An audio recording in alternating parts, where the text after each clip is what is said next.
1857 کے غدر کے بعد کس طرح سے دلی سے مسلمانوں کو نکالا گیا، کس طرح لوگوں کو مہینوں تکلیف اٹھا کر اپنے گھروں کے اندر بند رہنا پڑا وغیرہ، یہ سب باتیں مرزا غالب نے خط میں لکھی ہیں۔ خط بنام مرزا ہرگوپال تفتہ، آپ کی خدمت میں پڑھتا ہوں۔ صاحب، تم جانتے ہو کہ یہ معاملہ کیا ہے اور یہ کیا واقع ہوا۔ وہ ایک جنم تھا کہ جس میں ہم تم باہم دوست تھے اور طرح طرح کے ہم میں تم میں معاملات مہر و محبت درپیش آئے، شعر کہے، دیوان جمع کیے۔ اسی زمانے میں ایک اور بزرگ تھے کہ وہ ہمارے دوست دلی تھے اور منشی نبی بخش ان کا نام اور حقیر تخلص تھا۔ ناگاہ نہ وہ زمانہ رہا، نہ وہ اشخاص، نہ وہ معاملات، نہ وہ اختلاط، نہ وہ انبساط۔ بعد چند مدت کے پھر دوسرا جنم ہم کو ملا، اگرچہ صورت اس جنم کی مثل پہلے جنم کے ہے۔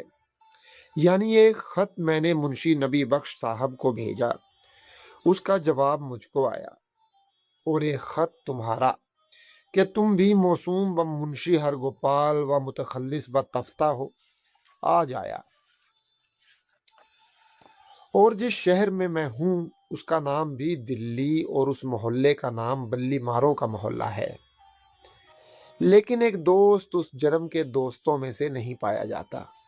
واللہ ڈھونڈنے کو مسلمان اس شہر میں نہیں ملتا، کیا امیر، کیا غریب، کیا اہل حرفہ۔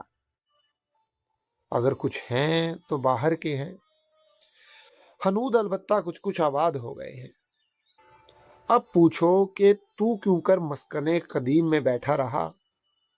صاحب بندہ، میں حکیم محمد حسن خان مرحوم کے مکان میں 9-10 برس سے کرائے کو رہتا ہوں، اور یہاں قریب کیا بلکہ دیوار با دیوار ہیں گھر حکیموں کے، اور وہ نوکر ہیں راجہ نریندر سنگھ بہادر والی پٹیالہ کے۔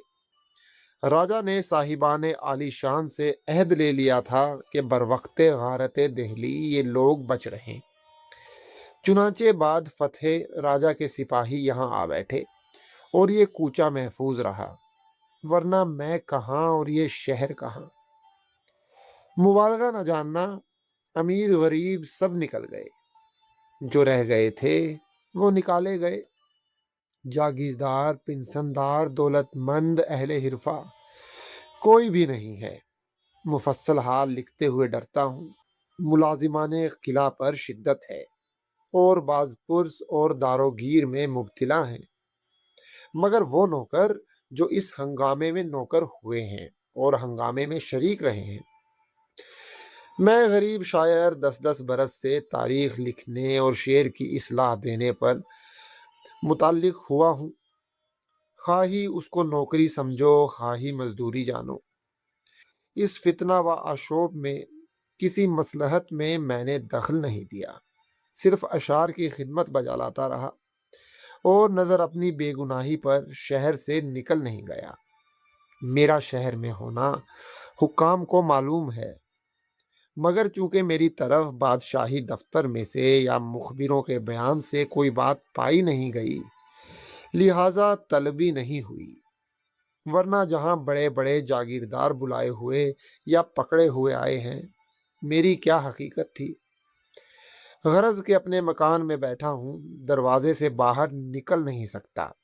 سوار ہونا اور کہیں جانا تو بہت بڑی بات ہے، رہا یہ کہ کوئی میرے پاس آوے، شہر میں ہے کون جو آوے۔ گھر کے گھر بے چراغ پڑے ہیں، مجرم سیاست پاتے جاتے ہیں، جرنیلی بندوبست 11 مئی سے آج تک یعنی شنبہ پنجم دسمبر 1857 تک بدستور ہے۔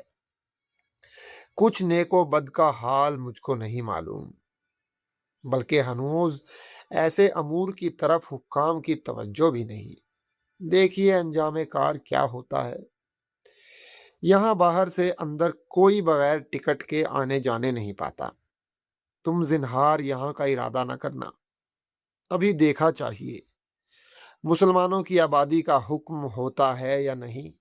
بہرحال منشی صاحب کو میرا سلام کہنا اور یہ خط دکھا دینا، اس وقت تمہارا خط پہنچا اور اسی وقت میں نے یہ خط لکھ کر ڈاک میں ہرکارے کو دیا۔ شنبہ 5 دسمبر 1857۔ اسد اللہ۔